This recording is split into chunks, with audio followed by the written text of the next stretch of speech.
Assalamualaikum warahmatullahi wabarakatuh. Kami dari kelompok 2 yang akan mempresentasikan tentang Electrical Energy Estimation for Manufacturing. Next.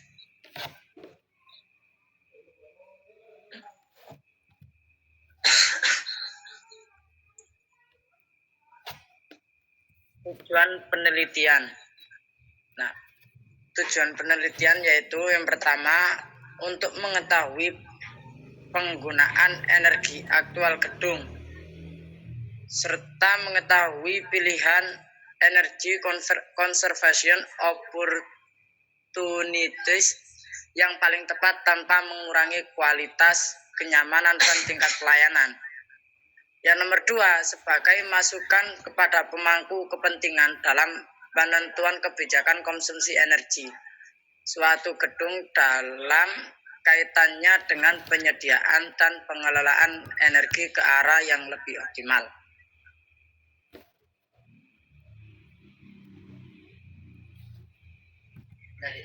Next, Mas. Adapun metode penelitian tersebut, yang pertama adalah pre-audit, persiapan untuk penelitian. Nah, untuk memperoleh data makro yang berkaitan dengan utilitas gedung dan sistem manajemen energi. Nah, sesudah pre-audit, ada detail audit yang meliputi 1. Kegiatan survei dan pengukuran, analisis dan identifikasi efisiensi penggunaan energi, analisa biaya konservasi energi.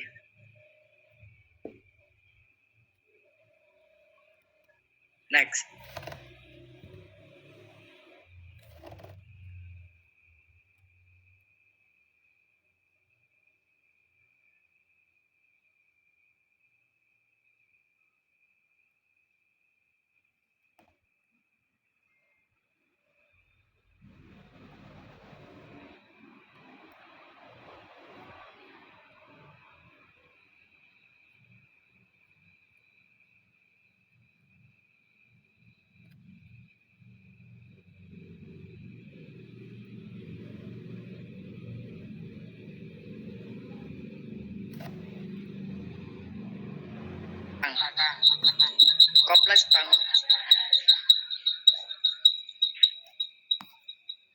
Kompleks bangunan gedung PT Perkebunan Nusantara 12 mempunyai luas bangunan volume 8.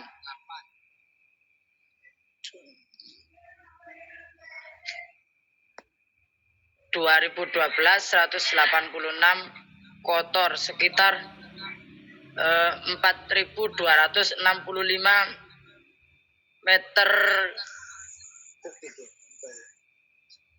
meter persegi.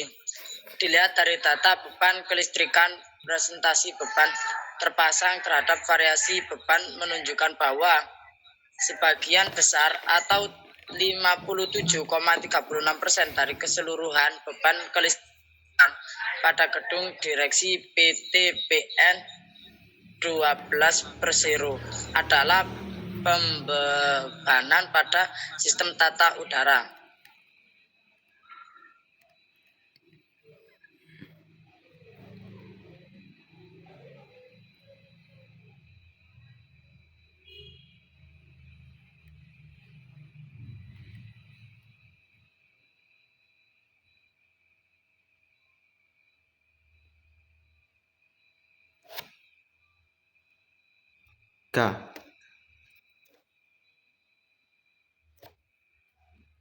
Berikutnya yaitu pola penggunaan energi listrik. Nah, di situ ada gambar di mana diagram penggunaan energi listrik gedung direksi PTPN 12/0. Nah, perhitungan intensitas konsumsi energi yakni IG listrik. Intensitas konsumsi energi adalah istilah yang digunakan untuk menyatakan besarnya jumlah penggunaan energi tiap meter persegi luas kotor, yakni gross, bangunan dalam suatu kurun waktu tertentu. Penentuan nilai intensitas konsumsi energi listrik telah diterapkan di berbagai negara ASEAN, APEC, dan dinyatakan dalam satuan kWh atau meter persegi per tahun. Untuk menetapkan target dalam hal itu digunakan nilai IKE dari hasil penelitian yang dilakukan oleh ASEAN USAID yang laporannya dikeluarkan pada tahun 1992 dengan rincian seperti pada tabel berikutnya, yaitu tabel IKE.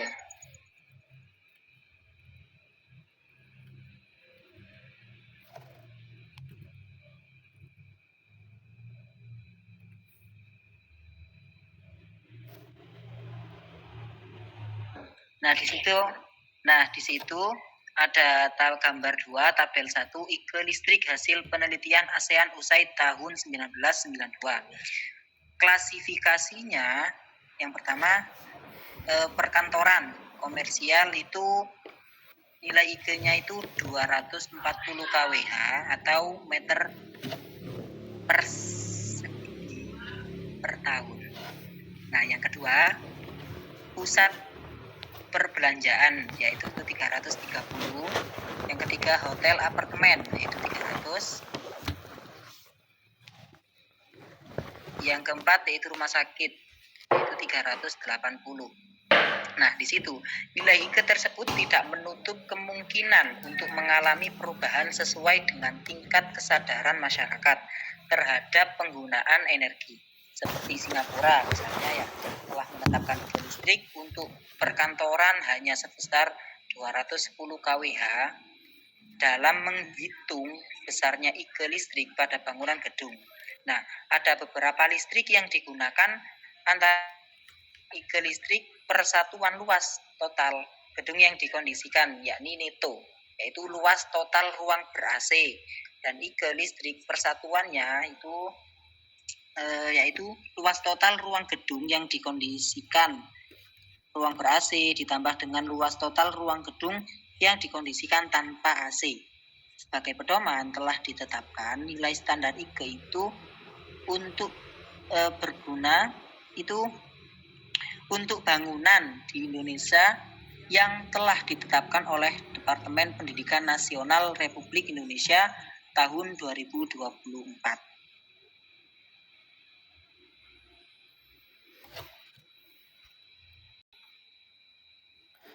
Kemudian standar IKE Departemen Pendidikan Nasional Republik Indonesia. Yang slide sebelumnya itu adalah standar IKE menurut ASEAN USAID tahun 1992. Dan itu untuk perkantoran 240, perbelanjaan 330, hotel 300 dan rumah sakit 380. Begitu. Nah, untuk yang slide selanjutnya ini adalah standar IKE Departemen Pendidikan Nasional Republik Indonesia. Nah, standar IKE yang ini diklasifikasikan menjadi 2. Untuk ruang yang ber-AC itu berapa? Untuk ruang tanpa AC itu berapa? Di sini ada skala 1 sampai 6. Di mana skala 1 itu menunjukkan sangat efisien, ukuran kWh yang 4.17 sampai dengan 7.92 itu dikategorikan sangat efisien. Dan untuk skala yang nomor 2 yang jika ukuran listriknya itu 7,9 sampai 12.08 yang ruangan ber-AC, maka itu dikategorikan listrik yang efisien. Untuk yang tidak tanpa ber-AC dikatakan efisien jika memenuhi listrik 0,84 kWh sampai dengan 1,67 kWh per bulan dan seterusnya.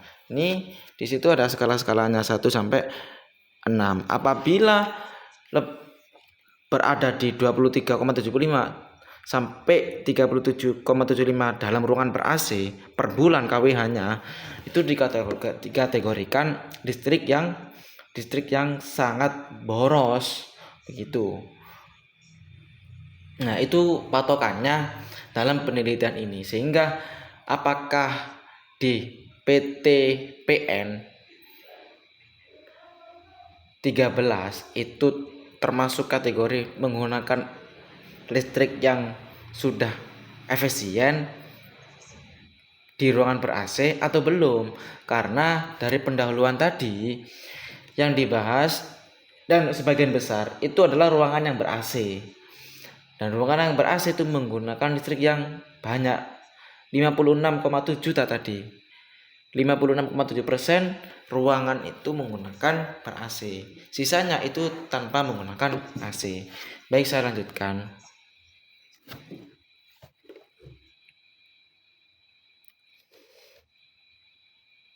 Bagaimana cara perhitungan IK? Nah, perhitungan IK bulanan dihitung berdasarkan persamaan berikut. IK sama dengan total KWH per bulan bagi luas cross. Sebagai contoh untuk menghitung IK pada bulan Maret tahun 2011. Dilihat di slide sebelumnya itu ada 2011. 33,285 bagi 4,265 sama dengan 7,80 kWh meter persegi per bulan. Pun sekarang coba kita menghitung IK dari lantai 1, 2 dan lantai 3. Slide selanjutnya.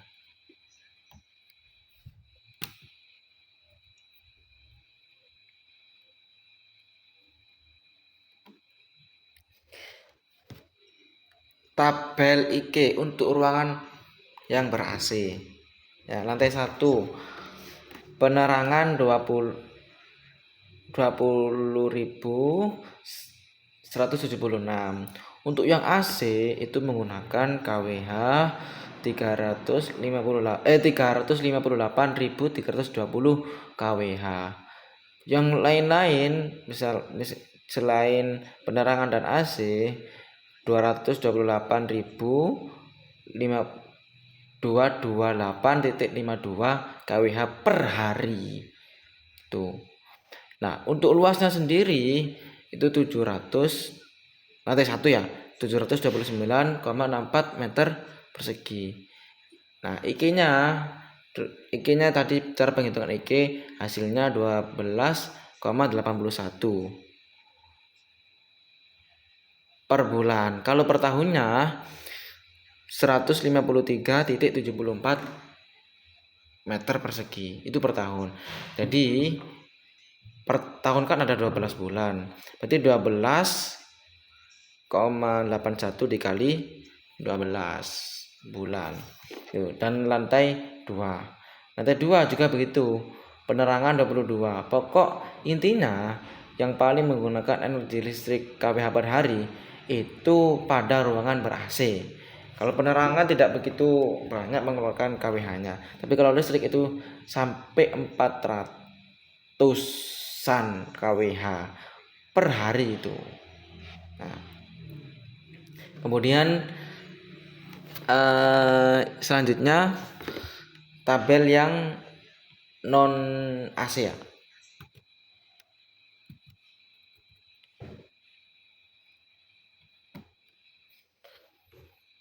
Nah, untuk lantai 1 penerangan 12.832. AC-nya tidak ada. Karena ini untuk ruangan yang ber-AC. Beban lain 3.288. Jumlahnya 16,12. Luasnya hanya luasnya lebih luas 803,04. IK-nya per bulan itu 0,39. Nah, IK per tahunnya itu 4,74.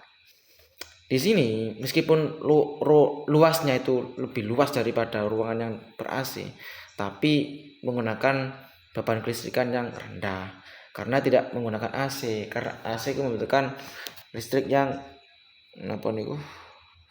yang kuat, dan seterusnya. Lantai 2 juga begitu. hasil perhitungan IK untuk ruang ber-AC dan non ber-AC. Kita jumlahkan. Apakah perusahaan itu sudah efisien apa belum? Tuh. Lantai 1 penerangan 33.008. Penerangannya ya, lampu-lampunya. AC-nya 358. Terus sampai dijumlahkan KWH IK per bulan 6.31. IK per tahun 75.67 dan seterusnya. Kemudian langsung ke kesimpulan. Dari tabel hasil perhitungan IK dapat dilihat bahwa IK listrik persatuan luas total gedung yang dikondisikan ber-AC untuk gedung PTPN adalah sebesar 16,18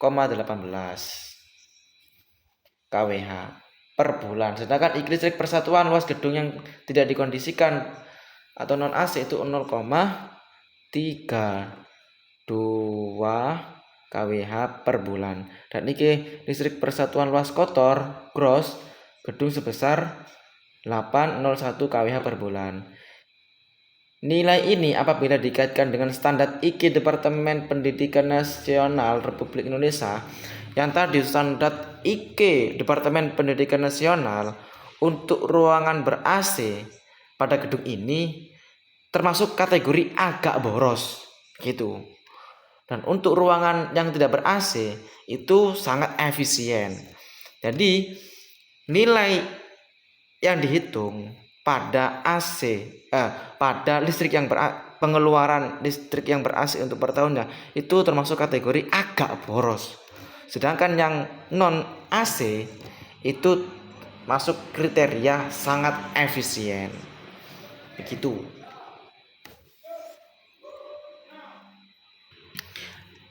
Selanjutnya slide ke 13. Monggo dilanjut teman-teman. 3. Peluang penghematan energi sistem penerangan.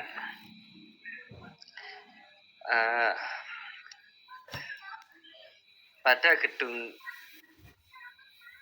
direksi PTPN 13 Persero terdapat 564 buah lampu neon dengan daya masing-masing sebesar 18 watt, 128 buah lampu JLF 18 watt dan 30 buah lampu taman juga masing-masing sebesar 18 watt, yang mana semuanya itu bisa digantikan dengan lampu LED.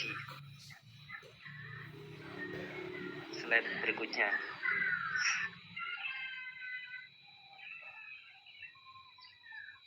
Slide berikutnya, Mas.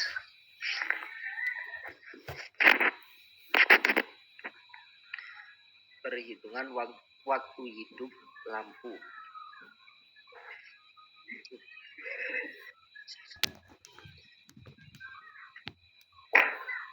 Apabila lampu neon diganti dengan lampu LED, maka dihitung besaran potensi penghematan biaya sebagai berikut.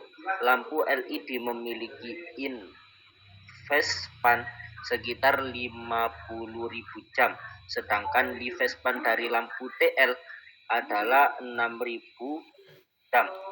Dari asumsi pemakaian selama 8 jam sehari dan setelah 6.000 jam lampu TL diganti, maka pemakaian lampu TL adalah kurang lebih selama 2 tahun, sedangkan pemakaian lampu LED selama lebih kurang 12 tahun. Jadi selisihnya itu jauh. Slide berikutnya.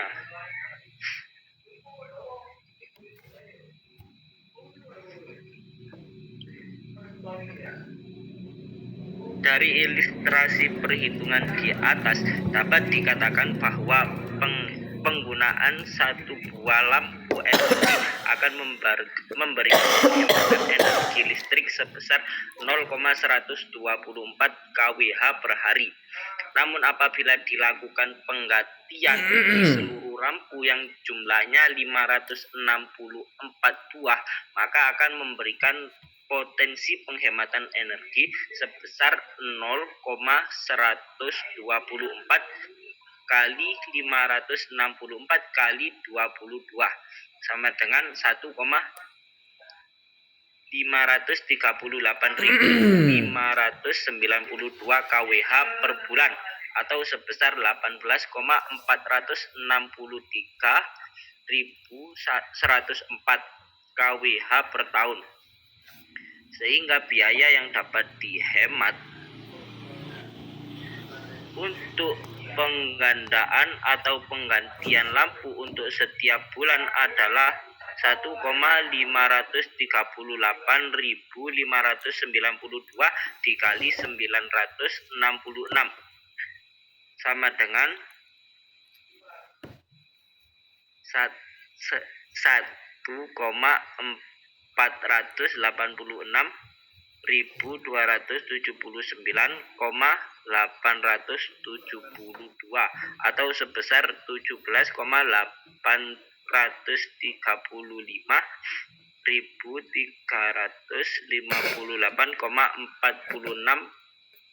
tahun. Slide berikutnya. Peluang penghematan energi di sistem pendingin ruangan.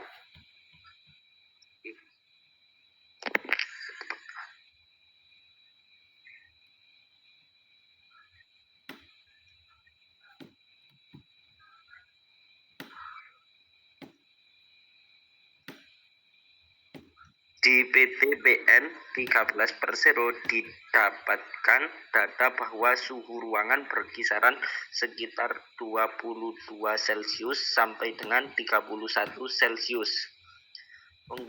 Penggunaan AC pada gedung direksi PTPN 13 Persero tidak diatur pada suhu yang tertentu dingin, sehingga penggunaan AC sudah cukup hemat berdasarkan data hasil pengecekan lapangan.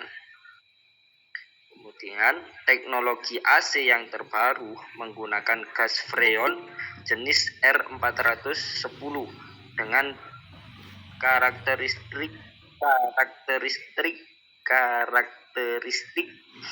lebih baik dari R22 dan lebih ramah terhadap lingkungan. Untuk kapasitas AC yang sama, gas freon tipe R410 hanya diperlukan 2-3 dari volume gas freon tipe R22, sehingga daya kompresor yang diperlukan juga turun 30%, lebih mudah mengatur temperatur, dikendalikan oleh peraturan kompresor dengan aksi kendali proporsional integral diferensial.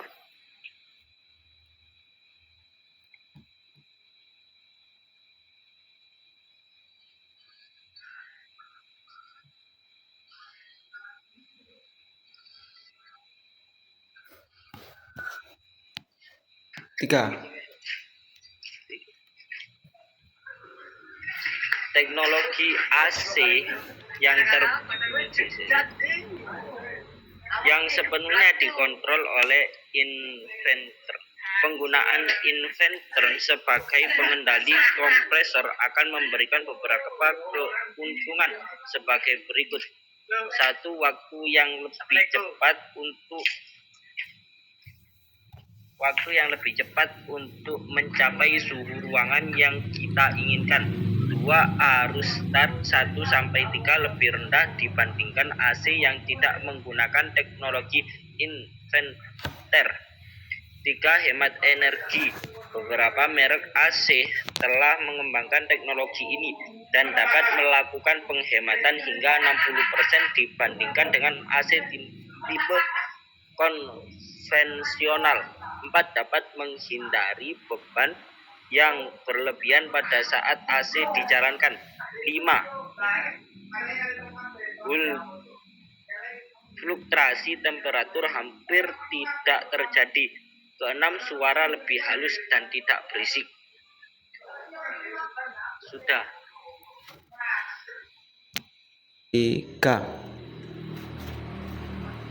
IKE listrik persatuan luas total gedung yang dikondisikan yakni ber-AC untuk gedung direksi PTPN 13 Persero adalah sebesar 16,18 kWh meter persegi per bulan.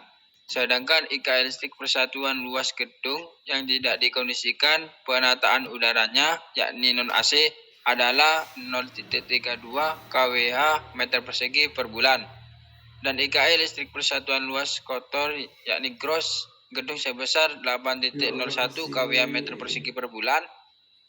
Nilai ini apabila dikaitkan dengan standar IKE Departemen Pendidikan Nasional Republik Indonesia.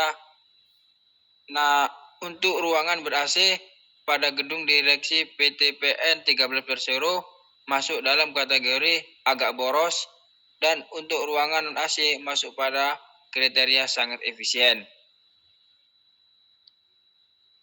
Demikian dari presentasi kelompok kami. Saya akhiri. Assalamualaikum warahmatullahi wabarakatuh. Waalaikumsalam warahmatullahi wabarakatuh. Waalaikumsalam warahmatullahi wabarakatuh.